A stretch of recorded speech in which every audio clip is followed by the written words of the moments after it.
All right, I am so excited to welcome Io to the show. Welcome. Thank you. Awesome. Well, I'm glad you're here, and we will get started by having you tell our audience listening or watching who you are and what you do. Well, my name is Io Haynes. I'm an open adoption coach. I'm also a success coach, but I have a specific specialty in helping single women in their 40s and 50s become mothers through open adoption. Awesome. I love that. Well, let's go ahead and dive into the conversation because so many questions. So let's start by talking about some of the fears that single women, or just some of the uncertainties that they feel when they start to consider adoption. And what do you advise on ways to overcome that? Yeah, I think what you want to do is make sure that you're following your heart. You want to make sure that you've had honest conversations with yourself about what it is that you want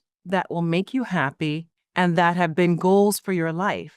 I think so many of us, especially women, when we get to our 40s and 50s, we have been so trained in helping others that helping ourselves is an afterthought. And we feel guilty about making decisions that are specifically about our own happiness. And we have to do like almost a deprogramming to get out of that mindset that there's something wrong with you choosing to put you first. Oh my gosh. Yes. That you said, I mean, there were so many things in that, in just that one line, Io, because I think that is so important for women to hear because we are so accustomed to, like you said, I'm going to do this. Let me do this. Let me pour out all the stuff in my cup for everyone else. And then it's like when you consider yourself, there's almost this moment of feeling selfish.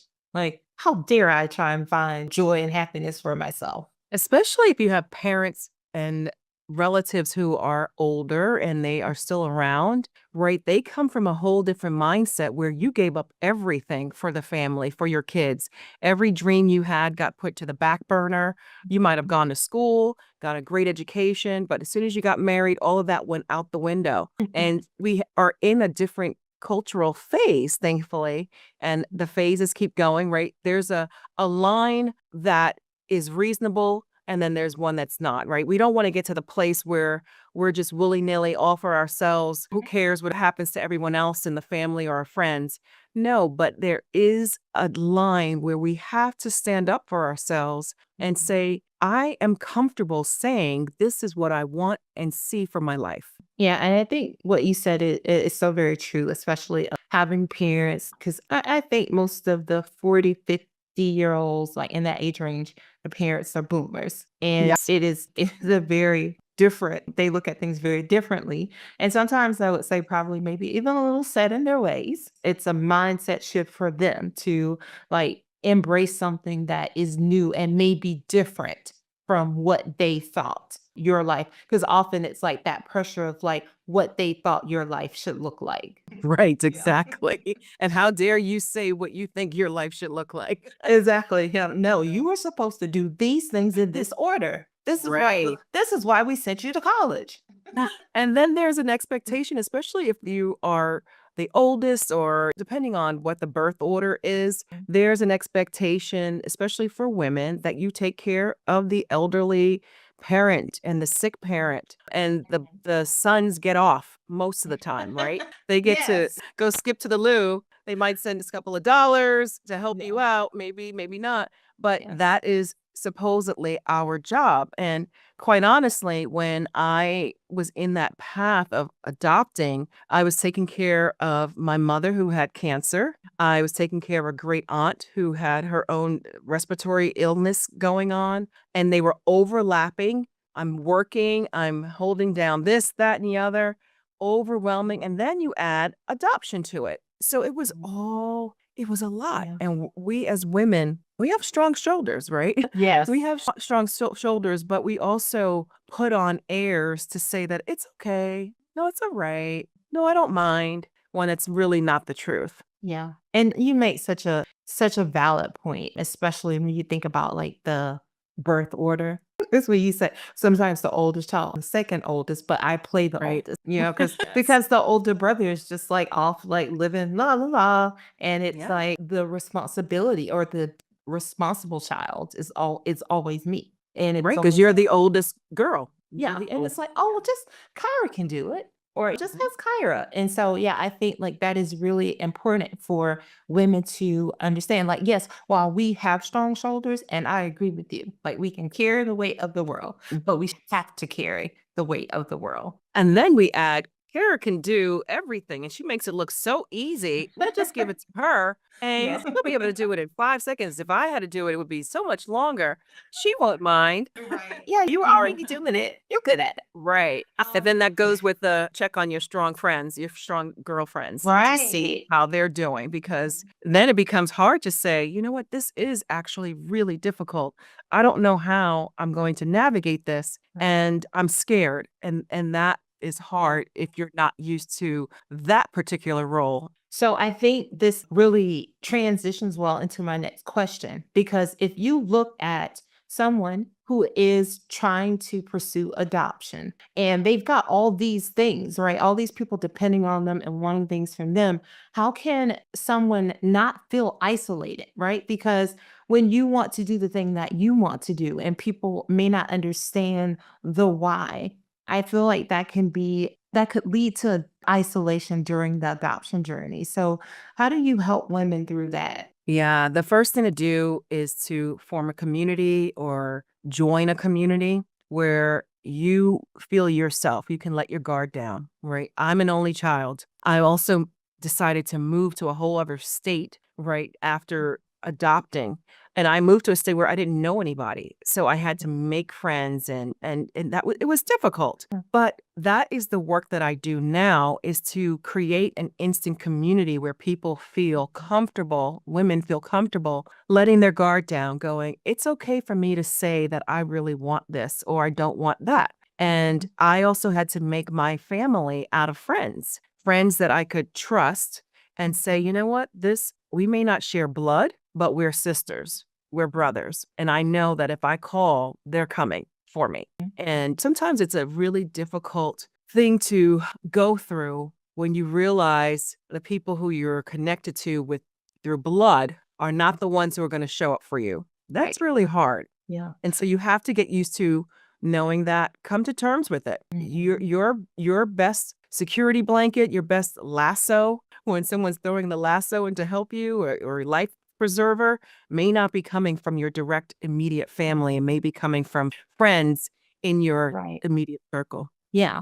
And I think that is so important that you mentioned that because I think a lot of times people feel like because they are my blood family, like they have to understand, they have to be on this journey with me. And it's okay to say, I feel like I'm a person who believes in seasons. And I think like God brings people in for different reasons and seasons change. And sometimes it's okay to be like, even for family members. I am a person who is definitely okay with saying, like, I mean, we've run the course. Like, Absolutely. I love you, but I'm gonna love you from over here with the long handle. And it's okay to do that. And I feel like that's really hard for people, like you mentioned. So I love what you're doing by creating that safe space, that community for people, for women to come into and to find others who have like and shared experiences. So many times I hear from clients, thank you for that word, because I didn't feel like I could say that out loud. And I say, well, I'm validating what you are thinking, but you don't need my validation. You Right. don't need validation outside of someone else, because the adoption process is long. It can be long. It's very emotionally draining because it's up and down. There's a lot of stops and starts. So you have got to get to a place where when you feel something, you understand what that means. And it's not something that you're going to waver from, because sometimes in our desire to have a child so badly, and if someone is presenting a situation regarding a baby that may not be ideal for our situation and how we envision being a parent, maybe the child was born substance abuse addicted, there might be other issues, but you know that it's going to take a toll on what you have the ability to deliver, then you say, I'm sorry, that's not what I envision for myself. That's not the birth plan or adoption plan that I envision for myself. Because sometimes, meaning what they mean to or not, people can, and people who work for agencies or know your situation can introduce situations where you feel compelled to take it. Okay, all right. I didn't think I wanted a boy, but okay, I'll take a boy because it's the first baby Yeah. available. you know? Yeah. And I find that over the adoption process, as you go through and make these really tough decisions, you become tougher. You become Mhm. not tough in a mean way, but you get to Yeah. say, you stand on what it is that you want for yourself and you find your voice. Yes. Okay. Let me just tell you, I love that. And I love that you said that because I think that's so important. Because so often when people are in a situation where, like you said, they may want something so badly, they feel like they have to settle for something that wasn't part of the plan. And I just love, like, I am hearing you have a choice, you have a voice, and it's okay. Absolutely. It's okay for you to choose you and the plan that you wanted and not just take what someone says is a bill. Absolutely. And there's so much fear that's thrown into the adoption process that I'd like to get rid of. I mean, some of it is valid, but a lot of it isn't. We think about adoption and the fears that come up are, am I going to be able to love that child that didn't come from my body? Am I going to be able to have a relationship with that birth mother? She might want that child back, or she might look at me in an envious way. All of these things that don't necessarily exist, but it's the narrative that's been created through Mhm, movies, through TV mhm, shows, through whatever comes about that gets put into the cultural narrative around adoption. So a lot of my work is also changing that narrative. And yes. it starts with just changing the word. And I slip up as well saying give up for adoption instead of saying placed for adoption, right? Because give Mhm. up means something, there's a loss Right. where that birth parent, more times than not, are placing their child very thoughtfully out of love in a family situation that they know that they cannot provide, but they want Mhm. dearly for their child to have. Yeah. Yes. And that, yeah, and that is also really important because you're right. Like from things that we have been shown on TV and stories, it is always like somebody just, oh, I don't want them. I have to just give them up. And I think like what you said, and it's that mind because it's a mindset shift. I think having empathy for someone going through the process because with the what the world shows you is never the beautiful side of it. It's never the love side, like you said. Like it's I'm unable to do this for a child that I love, so I want to give them a better chance at a better life. It's always the opposite that we see. And on the flip side, for a woman in their 40s or 50s, it's like, "Oh, poor you. You never Mhm. found a mate. You're Right. not fertile. Oh, shame.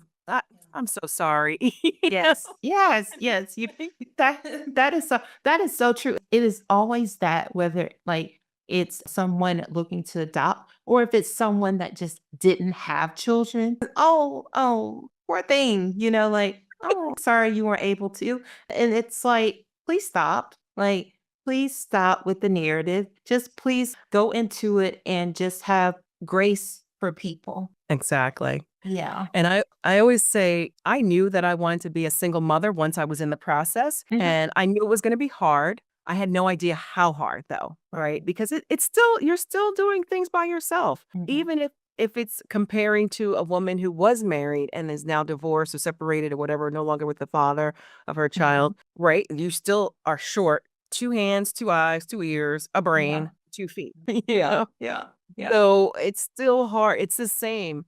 And I remember when I first adopted, people would say or I would be in a conversation and someone would say the conversation would come up, I'm a single mother." And then a little further down, "I adopted my daughter at birth." "Oh my goodness, that is wonderful." Like, there was such a shift. I was like, Mhm. "Well, how could you feel sorry for me less than 5 seconds ago?" And now, Right. 'cause I adopted and I've been so selfless in this desire or this life-changing moment that I adopted a child that I am now like the best thing. Oh my, you're so wonderful. You just gave me pity, and now Right. Yes. it's Yes. giving me the opposite. I mean, what I appreciate a lot of things about what you're doing, but I really appreciate that you are working to just change the narrative on both sides from not only the helping the mother to be, but also educating just everyday people about the process and like about everything that goes on and just helping people to have grace and just understanding, like an open mind. Open mind, open heart. There is nothing to be fearful about. There's nothing to be shameful about. How my family came to be is a wonderful story. It's very encouraging, it's liberating. It has impacted so many people. There's no reason to be sympathetic or empathetic about the process and how I got to that point. Mhm. No, it's a wonderful way of how my family came to be. Your family came to be another way. Yeah. But as long as we're talking truthfully, that's the other thing. People would say, "But you told your daughter she's adopted?" Like, "Of course I did." I said, "If you know that she's adopted and she doesn't, and I barely know you, why would I not tell her? I don't want Right. a ticking time bomb to come down on her. No, I want to empower her with her truth, not with something that is shameful or regretful or diminishes who she is. No, Mm. her story is impactful Right. and she Yeah. should walk with that." Yes. It's going to be empowering to someone else. So I love that. So when you think about the women that you work with, or any single women out there who may be listening and thinking about the adoption journey, how do you help people to sort of really, like you talked about, being able to communicate like the journey to friends and family? Because, like you Yes. said, there will always be all these opinions, all these like about their decisions. And what are some ways or advice that you give in your community? And then, no, okay, let's go there first. Yeah, I think the first thing to do is to understand that a lot of the conversations that we have with people first happen in our head, and they're probably worse in our head than they actually are. So yes, Yes. people will have opinions, but you'll be surprised at how many are very supportive. If especially if they've seen your desire to have a child, they see how natural you are with Mhm. children. You have tons of nieces and nephews that you're always there for. You're the Yeah. godparent of 10 kids or whatever. Right. See how much you love your the children in your life and how much you have given to them. So just go from a place of more people will be for you than against you. And even if they have a negative opinion, they're not against you. They just have a negative opinion about this particular thing at Mhm. this particular time. And then once they see your journey and you include them in there and you say, "What would you do me a favor? Could you write me a reference letter, a letter of love that I can put in my Mhm. adoption brochure that I can present to the birth parent? Would you mind doing that?" Yes, they would love that. And it would change their whole perspective. And it really makes them invested in the process and making sure that they show up for you. And because they've already given their heart in this letter, telling how wonderful a parent you're going to be and how your family is waiting for this new child to arrive. You'll be surprised if when you get the different letters that come to be from your pastor, Yeah. coworkers, family members. It's really touching to see Mhm. how they see you as a potential mother. And do you find sometimes that with families that it is just simply that they want to be included in the journey? Yes, yes, and especially if you drop it on them later in the process when a baby is about to come, they might feel a little some kind of way, but if you Mhm. let them know in advance, and even if they say, "I don't think this is a good idea for you," say, "Thank you so much for your opinion, but this is something that I've always wanted for my life, and you just I hope that you will be there and support me in my decision. I would love for you to be a part of my daughter or my son's life, and I can't wait to share this journey with you," right? You keep it moving. If they say Mhm. no, right, we gotta dust it off and, Yeah. you can't internalize it because guess what? Their time here on earth is limited. They've lived their life. They've had their experiences. They may even have experiences that they regret not having experienced. So you have to do what makes you happy. I keep saying it because it's so simple, right? Do what makes you happy and not at the detriment of others, but knowing that everyone has their own life experience and journey. And if God gave you this desire to be a mother and the wherewithal to do it, then go ahead and do it. Yes. Yes. Yes. Yes to all that. So I know we talked about, you did mention about telling the child, disclosing to the child that they are adopted. So when the child is actually born and they are placed with the mother, how does the community show up for that? Because that's when it gets real, right? Like it's like real, Yeah. you're here and we're moving forward. How does your community and how do you show up for your clients during that time? Yeah, so it could be anything from babysitting, which I just did with a new client, right? Oh, Her situation was that her baby came very unexpectedly into her life and with not enough time to get all the things that you need for a baby and set up a babysitter who was going to be there. So it's like, all right, girl, I'm off that day. I can work from anywhere. You go to work, you take care of what you need to do, and I'll take care of baby and walk her through bottles. And I'm a very, I want to say, granola crunchy kind of person, even though you may not think that I am. So I'm not for plastic bottles. I'm for real glass bottles, for probiotics for the baby's tummy, chiropractic care. So I have a whole slew of lists that I give people depending on where they are in the journey. And if I have working with a client who's just starting with their paperwork, I'm not going to bog them down with all of that stuff just yet.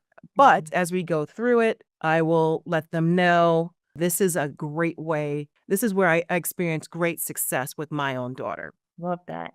Yeah, and I think like that is so cool that you're like, I got you. Yeah. And that's what people need. I mean, you need to know that like the community is good. It's not just taught. We are going to show up for you in real life. Absolutely. Yeah. And you want to select godparents who are going to show up, who are going to be there, who are going to be supportive. You want to have babysitters lined up that are trustworthy, especially if you don't have family members that can readily step in. There's a bunch of things that you want to do. And with planning, we'll have it all in place. It's not going to be one of those things where you're going to go very long without having your systems in place if it's something that has just been sprung on you. Right. Yeah. Awesome. I love that. And Okay. obviously, I can't babysit every single child of every client, but I could always, if for the right fee, I'll fly out. But that's the beauty of group coaching and coaching via Zoom. You can personalize it and it's doable. Yeah, yeah. No, I love that. I think this has been a wonderful conversation because I think oftentimes it's, people are at different phases of their life. And I think sometimes people don't know, like, most people would not think about, like, oh, there's a coach who can help me through this process. People just feel like, I don't know where to go. And I think, like, this will resonate. And I'm so glad that I was introduced to you and that you are here. I do want you to tell people how they can connect to you and how they can work with you. Yes. One thing before I go into that, you made me remember to say it's very much like having a doula, right? When a pregnant Mhm. woman goes to the hospital, she hopefully has worked with a doula who records her birth plan, what she wants at this time. Mhm. I'm like that too. I'm an adoption doula, right? We're going to work through your plan and help you determine exactly what it is from what sex of child, if the child has disabilities, if you're okay with that, a whole myriad of different things that need to be considered and work through a questionnaire that's very thoughtful. There's no right or wrong answers. So if anyone is interested in working with me, I would be happy to have a conversation with you.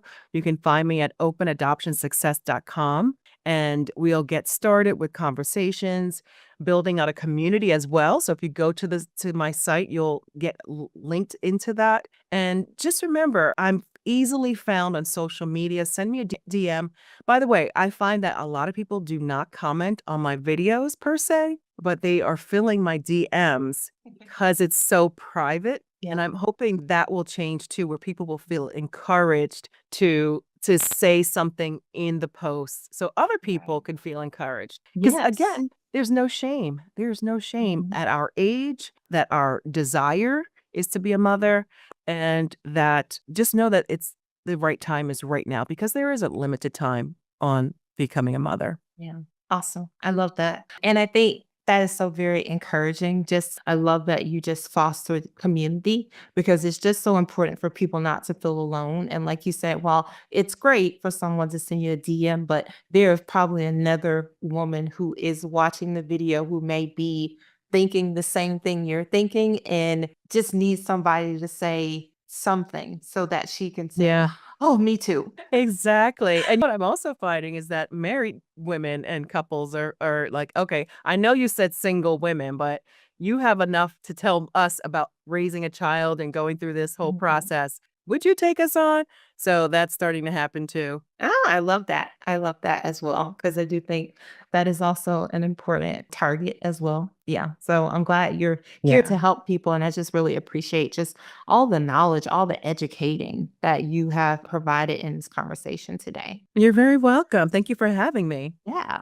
All right. So we are going to transition to three things with IO. This is where I ask you three questions that just helps our audience get to know you a little bit better. This first question, I think I will ask. I've been asking it for so long on this show. And I love this because I think there is no way, no right way. There's no right answer, but I'd love to hear how successful people start and end their days. Oh, goodness. So most days I really do try to start with just reading or listening to the Bible on my phone. I have an app and I just let it play. And that's how I try to start my day. I really try not to touch that phone for any other reason before then. And then I'll go into a quick little 10-minute exercise for calisthenics on my phone and then end my day. I am throwing myself in that bed after washing off all the makeup, if I have makeup on that day. A lot of days I don't, and I'm out before I hit the bed. I'm out. I'm tired. Yes, I love that. All right. The second question is what's a goal or intention you set for yourself in 2025? That's a great one. So in 2025, I'm excited about a women's summit that I am planning for the March of 2025, and it's called She's Extraordinary, and it brings together women globally around all the things that we've talked about, whether it's career, finances, improving our health, and that has literally come from the very essence of how I've lived my life and what I've experienced over these last 30 years, from like 30 and now approaching 60, crazy enough to say. And so it's encompassing of all of that, those things and times that I wish I just had somebody to give me some really good advice and some really good inspiration. Yes.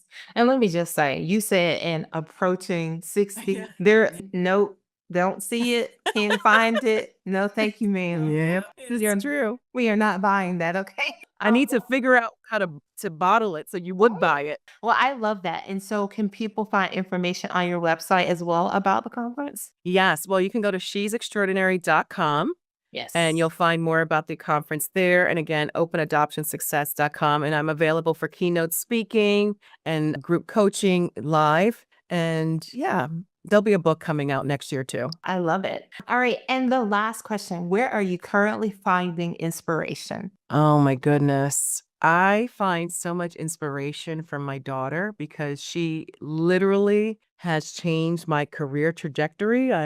I'm still 19 years in real estate, licensed in 2 states. And the more I have time with her and experience these funny tidbits and moments, I realize I have to share this knowledge with other women so they can have that same thing. And so she cracks me up. She makes me laugh, especially when I get too serious because I'm working so hard. She's my inspiration. Oh, I love that. Well, the last question, I know I said the last one, but the very last thing I will ask you before I let you go is what are three things you'd like this audience to take away from our conversation today? Be honest with yourself. Don't take no for an answer and love life. Love the opportunities that God is giving to you. Know what his voice sounds like and know when to go straight, to turn, or do a spin if that's what he says to do in order to reach that goal. Yes, I love that. I love that. Well, I want to just thank you again for coming and just sharing so openly with the community. I know that there are going to be people listening and watching today or whenever you are listening or watching who will this will resonate with. And it's such an important story to share. So thank you for sharing your own story as well as how you are helping women out there today. Thank you for having me. I appreciate you opening up this conversation. Awesome. Well, stay tuned, everyone. I'll be right back.